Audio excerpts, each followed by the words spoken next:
welcome to my channel. My name is Luisa. How's everybody doing? How's everybody feeling? Thank you so much for those of you who purchased the Coil Buddy. I was so grateful to see all those orders coming in. When I made that video, I really didn't think that it was going to get such a reaction. But obviously there are many of us out there who are struggling with making memory wire bracelets, and this is a tool that can help you. And like I mentioned in the video, it's not 100% foolproof, okay? There are a lot of variables that can affect how your patterns align, and that's what this video is about.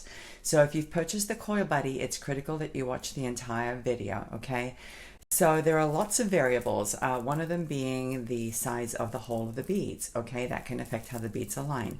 The other one being the thickness of your wire. Sometimes I go on the internet, I don't even look at the size of the coil or the thickness of the coil, I just go by the coil. And so what could happen is that you could go to Amazon or wherever and buy a coil from a vendor, and it may say that it's 60 millimeters, and then you'll go back and buy some more 60 millimeter coil, but if you don't buy it from the same vendor or the same item number, you may end up with a coil that is 60 millimeters in diameter, but the thickness of the wire is different, and then you go lay out your beads and it doesn't work out the same way that it did the last time. So that can happen as well. So you need to pay attention to the diameter size, obviously, and also the thickness of your memory wire coil. Get coil that is 0.5 millimeters thick, 0.6, 0.8, even 1 millimeter, okay? It's maddening out there. That's why it's so difficult to make these bracelets. The magic rods make it possible for you to use other size coils. You're just going to have to make your own pattern, okay? So basically, you're going to have to figure out the circumference of your circle, and there is math out there that can help you do that. So how do you calculate the circumference of a circle? Well, it's really rather easy, guys. Okay, if you know what the diameter is, you can figure out the circumference. You just have to do a little bit of math. I bet you didn't know you were going to get some math lessons, but we do it by using the value of pi. So basically, if you know what the diameter is, you multiply that by pi, and that's how you get the circumference. So if my diameter is 60 millimeters, I will multiply that by 3.14, which is the decimal value of pi, and that equals to 188.49 millimeters. So that's my circumference. So once you know the circumference, you can definitely make your own guidelines. And like I've said in the previous video, and if you haven't seen it, you really should go watch it. I am going to make more coil buddies in different sizes. They're going to be overlays that you can place over the existing coil buddy if you've purchased one. And you can use the magic rods, which I'm going to be offering by themselves. So you don't have to buy the Coil Buddy, okay? You can just go out to my Etsy store and buy the magic rods. It's going to help tremendously. It's not going to be 100% proof like I keep saying. I want to keep saying that because I want you to be aware that when you lay out your patterns, there are a lot of variables that can affect the alignment of the beads, okay? I can't stress that enough. And that's what I'm going to address in this video. One of the methods I use is called the wire training method, and I've been doing it for a while. I don't know why I didn't show you in the previous video. It's one of those things that I kind of do automatic and I don't think about it. But memory wire is just that, okay? It's memory wire. It retains its memory. It retains its shape. And you can realign it, you can reshape it, and it'll stay like that. So I'm anxious to show you that method, especially for those of you who purchased the Coil Buddy, all right? Because you're gonna get the Coil Buddy, you're gonna lay out your beads, and they may or may not align, okay? And so I don't want you to be upset. I want you to watch this video to figure out how to do micro movements of your beads so that everything lines up. It's very simple, guys, okay? All right, let's go ahead, turn the camera around, and we'll get started. Okay, so here's a bracelet that I made using some beads that have jagged edges, as you can see, and this one has the focals, and it has large beads in the center and smaller beads on the outside. But what makes this design work are these chips, because these chips grab the beads, anchor the beads in place, and so I didn't have to do any training for this design at all. I laid out my pattern and it worked out, okay? The beads stay in place. I didn't have to manipulate it at all. This one, I actually did have to train a little bit for the pattern to lay correctly, okay? And I think it's because I used a lot of round beads. I didn't have anything that, you know, could grab the beads like the chips could. So there are a lot of variables that can affect this, you know, obviously.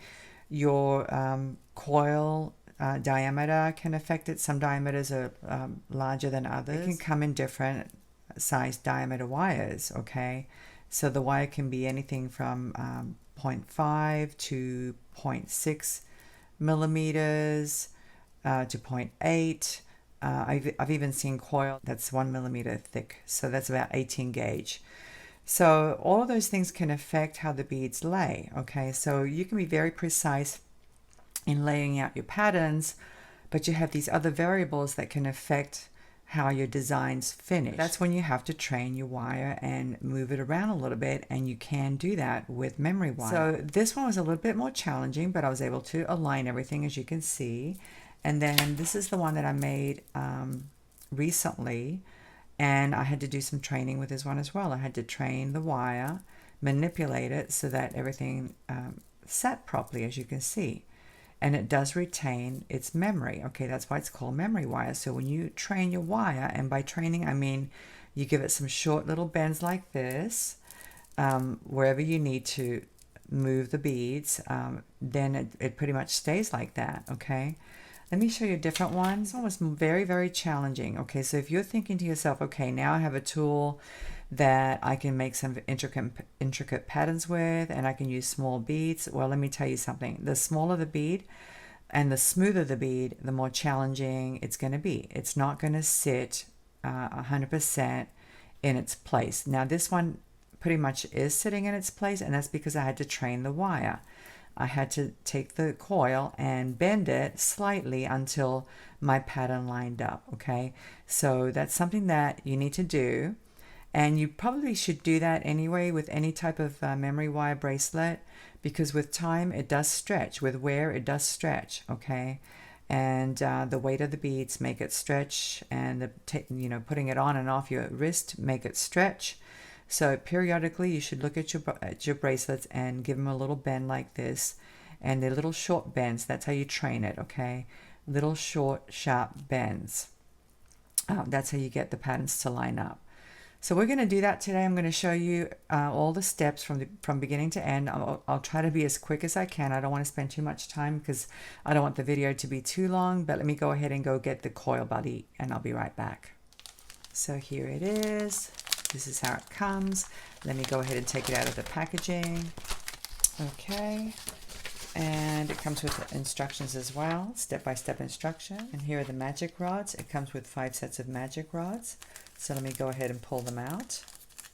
Okay, here they are, and I've gone ahead and attached the little stoppers at each end, okay? And I think these are probably more valuable than the actual Coil Buddy guide, okay? Just because they're made out of very firm steel, which doesn't, it retains its shape. So even when you load it up with heavy beads, they don't bend. So that's what's so nice about these, and that's why I call them magic rods. All right, let's go ahead and get started. I'm going to remove this for the time being, and we're going to select some beads. So for the focal row, I'm going to use this beautiful strand of Jesse James beads, and I love this color. Let me go ahead and snip it. I think I'm going to use that as a focal, and then maybe this one beside it, okay? And I like these, but I don't know if I want to use them in the bracelet or maybe use them as a charm. I might use them as a charm, I think. So let me just put one aside. Okay, so let's go ahead and start by loading that focal just to see what it looks like. Okay, sometimes it helps because, you know, if you see it loaded, then it inspires you to add more beads. All right, so this is the center, and that looks pretty good to me. I like how that looks. So I'm going to go ahead and put a stopper on. It's a good habit to get into. Okay, always put your stoppers on. So I think I'm going to, I went through my beads, and I'm going to use these other ones. These are kind of peachy colored rondelles. I forget the name of them, but I got them on Beadbox Bargains, and they go pretty well with this bead. I like to use colors that are neutral, so I'm going to use these beautiful Amazonite beads. These are 8mm, I believe they are. Different colors, and they have some of the tans, as you can see, and some of the beigey kind of colors, as well as this lovely bluish color. So I'm going to use some of these in the design, and I might put them beside these focals. So let's go ahead and snip this strand, and let's go ahead and get the guide, and we'll put it down. So another thing that the guide is good for, not only is it a measuring tool, but you can also lay your beads down. You can lay them down and see, you know, approximately how many you need. So that's one of the reasons I like the center guide, because then I can kind of move my beads around and, you know, estimate what I need. But I want to put something else in there, and I think I'm going to put some of these chips, and maybe this color here, and I might put them on the outside.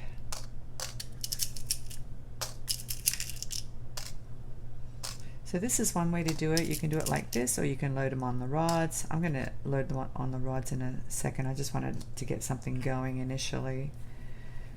And let's see what this looks like. All right, so I'm going to take the stopper off, and I'm going to go ahead and load these Amazonite beads. And then I'll load these chips as well.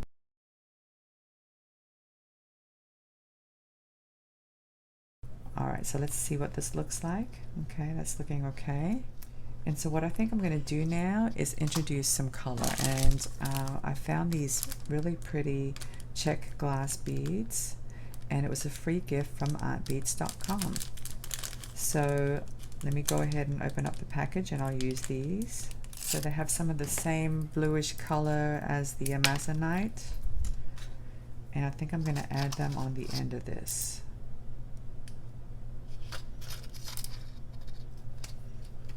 And the nice thing about these rods and the guide is that you don't really have to count your beads. You can just lay them out and play around with it until you get it right. So let me just go ahead and put a stopper on this, and I'm going to load the other side, and I'm going to show you what I just completed on this side. I don't want to do it just yet. I want to load this side, and then we'll take a look at the length of this rod and see if it's the correct length.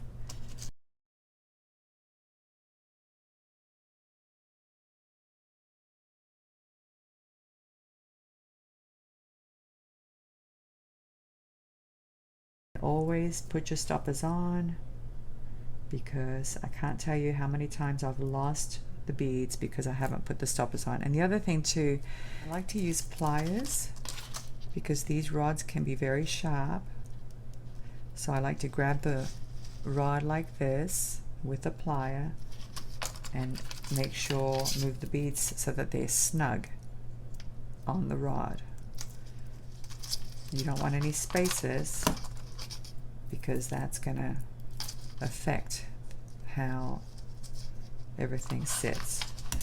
Okay, all right, so let me just show you what I just completed in a matter of minutes. As you can see, my center bead is on the center guideline. Okay, this bead is right on the edge there, right on this guideline. All right, can you guys see that? And then there's the center bead, and here's the other one.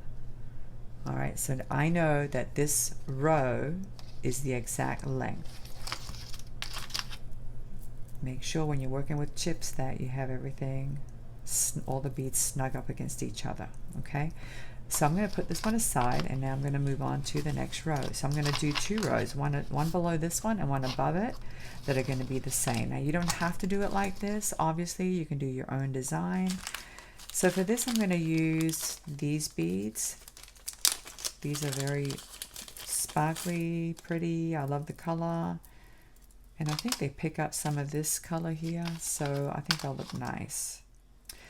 So let's think about this. I'm going to do my anchoring method. So to do that, let me just cut these off so I can talk to you while I'm doing, so I can demonstrate. So to do that, you want to place beads that are directly in the spaces, okay? Because that's going to help to anchor them. ideally you would want these to be larger. So let me just see what else I have here, because I want to try to put something that's a little bit larger. And I've got these glass rondelles that I think are going to look good in those spaces. Let me just show you what they look like. Okay, they're not, they're kind of fat rondelles. So they're going to sit like this. Okay, that's how they're going to sit. That's what you want. You want something that's going to fit in those spaces. Okay, so I'm going to need a total of 4. Here are my 4 rondelles, and I also found these disc beads that have like flat sides that are really cool, and they're kind of silvery on one side. So I'm going to use those as well. So I'll have 2 of those on the lower rod and 2 on the upper rod, and 2 of these and 2 of these. All right, so let me show you how we're going to do this. I want to use these peachy colored beads as well. So what I'm going to do is maybe do one of these peachy colored ones, maybe one of these disc ones, another peachy colored one, and maybe the rondelle like this. Let's see how this fits. I think that's going to work out okay. And now another peachy colored one, the rondelle, peach, and a disc shaped one like this. So that's how it's going to sit. I'm not sure if I'm entirely happy with the alignment of these disc shaped beads, so what I'm going to do is make a few adjustments here. I'm going to take these 2 out, okay, and I'm going to place a smaller bead here. This is the check bead, and then the disc bead, and see how this fits, because I want it to cradle within the spaces, okay. And I think this is a little bit better than before, but it's not 100% yet, okay. So that's the beauty of having these rods. You can manipulate the beads a little bit and play around with them until you get it right. So what I'm looking at here, I don't know if you guys can see this, I'm looking at the spacing, okay. So I know that this is okay right here, okay. The only thing that I'm not too keen about is where this disc bead sits. It's not directly in that space, okay. So I need something that's going to help that happen, and it's not going to be this bead, it's going to be something else. So let me remove this, and I have these chips here that I might use. I think this is fluorite, so let me pull some of these out and play around with these and see if this is going to look a little bit better.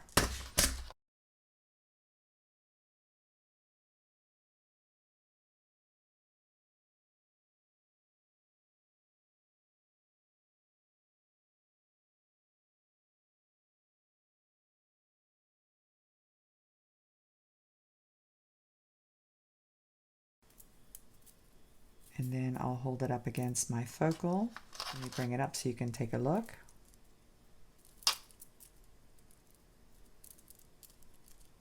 Okay, and that's what you want. You want the beads to sit in the spaces, okay?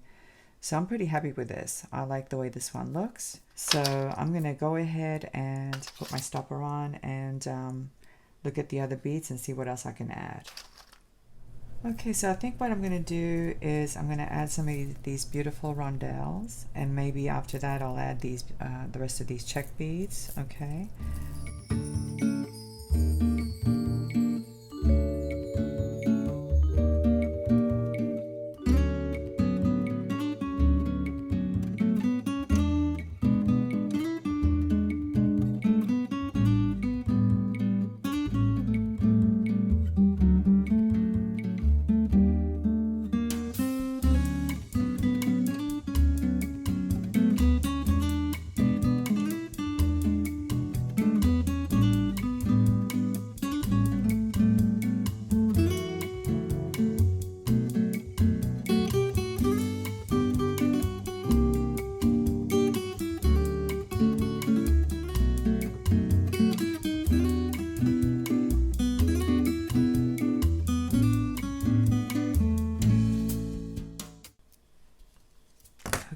have a look.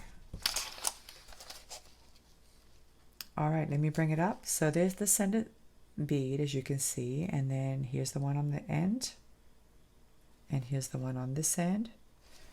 And let's have a look at the row above it. It looks pretty good. Everything looks like it's sitting pretty nicely. Okay, so now I'm going to build another one just like this one. So I'm going to do that off camera and I'll be right back. Okay, I'm back. As you can see, I built another rod just like that. And now all I got to do is build one more down below and one above that. And I think for that, I'm going to use these really pretty 4mm check beads. And these other round beads, these are smooth glass beads from Bead Box Bargains. And the color is very unusual, but I think it's going to work really well with what we have so far. Let's see what the color is. These are 6mm and it's bisque, rose bisque. But I don't see a lot of rose in that. It's mostly a biscuey kind of a color. So I'm going to use these. So I'm just going to leave them on the strand, get the rod, and you guys have seen this technique. If you've seen the other video, you would have seen this technique, okay? It's very easy. You simply take your strand and grab several at the same time with your fingers like this, pull it off the strand, and then thread it onto your rod, just like that. Very simple, guys, okay? Very simple. So I'm going to do a few of these, and then I'm going to finish with the other pretty aqua colored beads that I showed you a moment ago.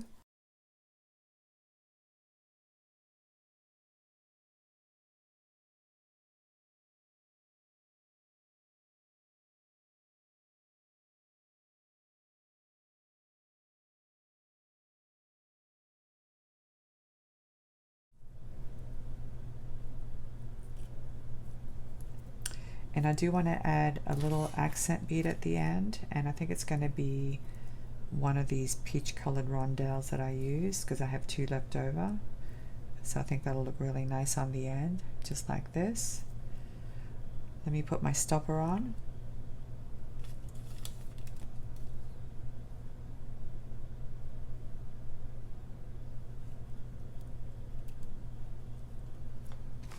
Let's get the guide and see how it fits. And that looks pretty good. As you can see on this side, it looks good. It's right up against the line. On this side, it's looking pretty good. Make sure the beads are snug and we don't have any spaces. Okay, now that I've moved it, I see I have one little space right over here, as you can see. And it looks like it's big enough for maybe one seed bead. So I have these 80 seed beads that are in a kind of a taupe color. So I think I'll use one of these on the end.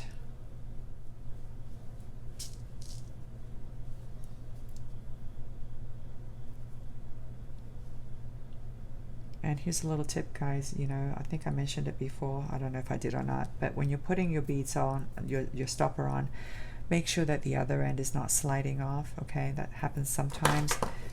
Because these are rubber stoppers, they do get loose with time. Okay, so just be wary of that, because it's happened to me before where I've been sliding the stopper on and then the other end slides off and I lose the beads. So just be mindful of that. All right, let's have a look now and see how it looks. That looks pretty good. Let me show you on this side. And on this side it looks perfect.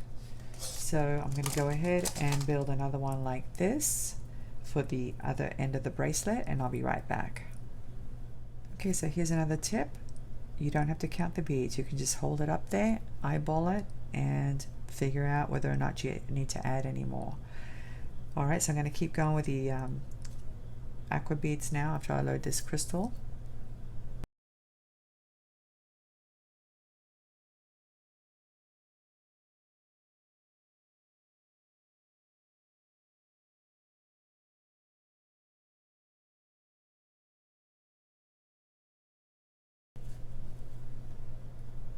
All right, let's have a look and see how the whole thing looks. So here's the row below and here's the row above. It's actually going to go like that. That's how you're going to load them. And that was super, super easy. All right, so now the next thing is to load the bracelet. So here's a quick tip. Sometimes the coil gets kind of tangled up on itself and it's a little bit tricky to untangle, but if you kind of stretch it and let it do its thing, sometimes it'll pop out. But if it doesn't, you can always help it by just putting your finger in there and just kind of going through the loops like this. Just run your finger down the loops, around the loops I should say, until it reaches the end, and that's how you untangle it sometimes. Okay. All right, so to cut your wire, I get these really, really cheap on Amazon, and I get quite a few loops, very reasonably priced. So I'm very generous with my wire. So what I normally do is I ignore the first one and then I count 5. So 1, 2, 3, 4, 5, and then I cut on the 6th one. Make sure you use memory wire cutters. Okay, don't try to do this with regular cutters because you'll ruin your cutters. So now that you've cut your coil, you're going to form a loop at the end. So you need your round nose pliers. And I always do mine with the curve of the coil. So I don't curve them away, I curve them in, I tuck them in. All right, and so even if it goes out of shape, guys, which I know the packaging, I think it was Kim who said that the packaging says you need to form your loop in the opposite direction. I don't agree with that. I just don't, because no matter what you do, it's going to get out of shape a little bit, no matter which direction you go. But I always go towards the inside with the curve of the coil, and I use my fingers to control it. So place your index finger underneath and place your wire in between the jaws like this, and you're going to use your thumb. Okay, so you're only bending this end. So go ahead and form your loop very carefully, just like this, until it closes. Okay, you want it to be closed just like that. Okay, now let's take a look and see if that took it out of its shape. I don't think it did. Okay, if you do it that way, it will not bring it out of its circular shape. I think that's why the packaging might tell you that. I don't know, but anyway, so after you do this, what you're going to do, you don't have to do this, but I like to do it. You're going to add a little weight on the end because this will help you to keep the coils separated. Using a jump ring, this is a little charm that I made. You're going to attach it to that loop, okay? And I'll show you why in just a second.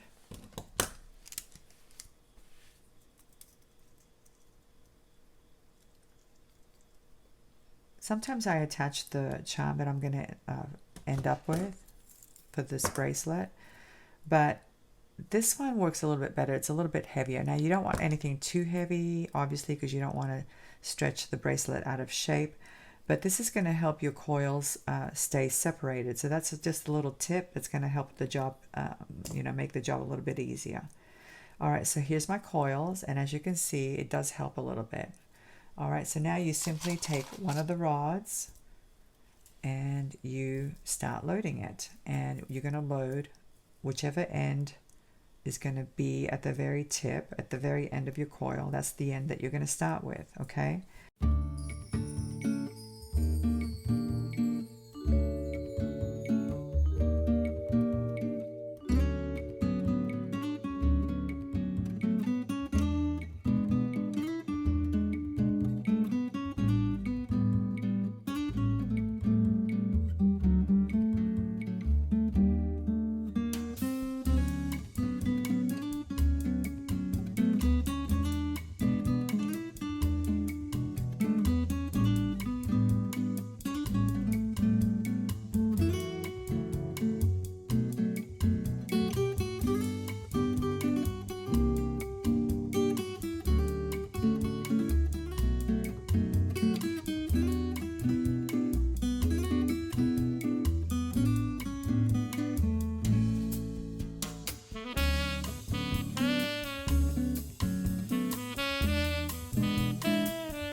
you really can't see how everything lines up until all the beads are up against each other real snug. Okay, so what I normally do, I put the stopper on after I've loaded the final rod, and then I move all the beads down.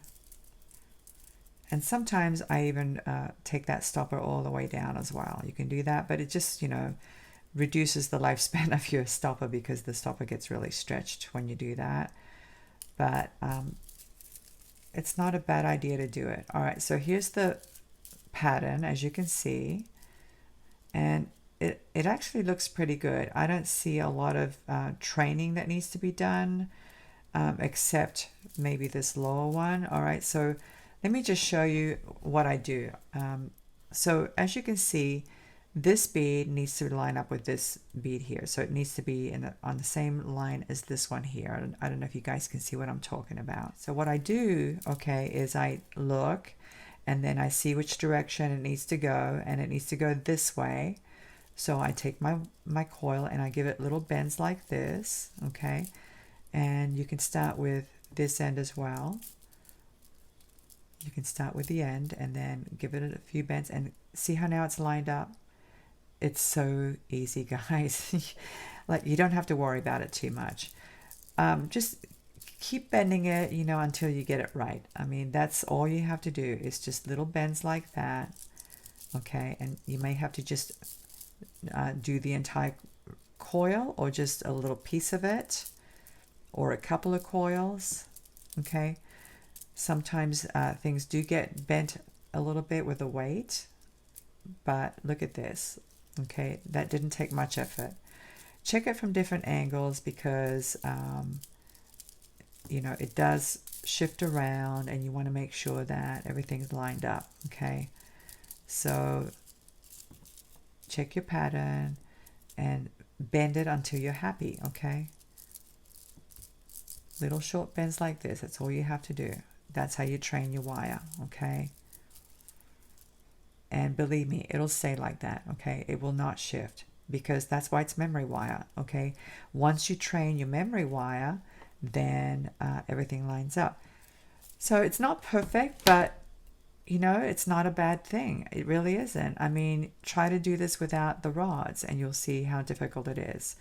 So as you can see, there are lots of variables that can affect your beads. Okay, the size of the beads, the size of the holes, the gauge of the wire. Okay, all of those things can affect the alignment of the beads. Okay, so even if you're very meticulous laying out your pattern on the rods with guidelines, all those variables can cause the pattern to shift around, and that's why you need to train your wire until you get it right. And you should do that anyway with these kinds of bracelets every so often.